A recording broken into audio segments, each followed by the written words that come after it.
économie.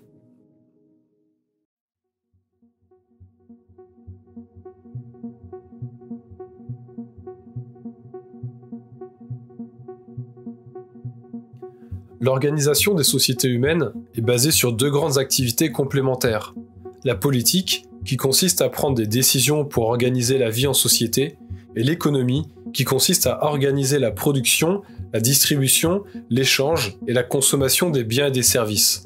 Nous allons ici expliquer en quoi cette seconde activité, l'économie, est entrée dans un dilemme qui nécessite de repenser les fondements de l'économie moderne.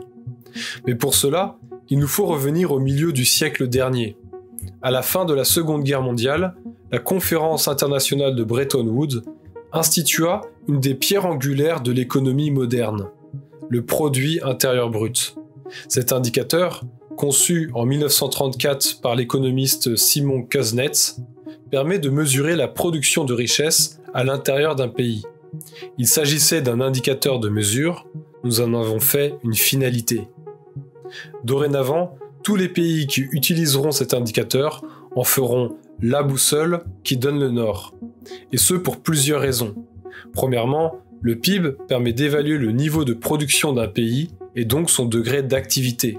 Un PIB élevé signifie que le pays est dynamique.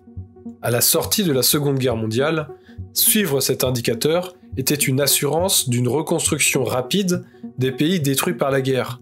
Enfin, la théorie économique dominante considère la concurrence comme l'une des valeurs phares et non négociables. En effet, plus un pays est puissant économiquement, plus il peut s'imposer sur les autres et garder son avantage. Un indicateur qui permet de mesurer la puissance économique d'un pays est donc indispensable pour assurer une gouvernance qui ne visera plus qu'un seul objectif, croître coûte que coûte. Les années qui suivirent furent concluantes. Les niveaux de richesse des pays l'ayant adopté ont explosé. Le pouvoir d'achat des citoyens suit la même tendance, la production bondit à des niveaux jamais vus auparavant, mais cela a un coût invisible. Un coût qui sera mis en lumière pour la première fois en 1972.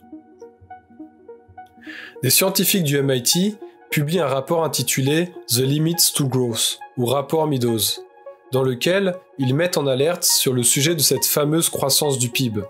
Ils soulignent le fait qu'une croissance économique exponentielle engendre des conséquences désastreuses à long terme sur les ressources, mais aussi sur l'environnement, et qu'une poursuite de cet objectif nous amènera, tôt ou tard, à un effondrement systémique inévitable. À sa sortie, ce rapport fut moqué par les économistes de l'époque, mais depuis 50 ans, de multiples études ont abondé dans le même sens. Nous savons donc aujourd'hui que l'équipe du rapport Meadows avait vu juste. La limite à la croissance n'est donc plus fixée par notre seule force de travail, mais par les phénomènes naturels qui organisent la vie sur Terre.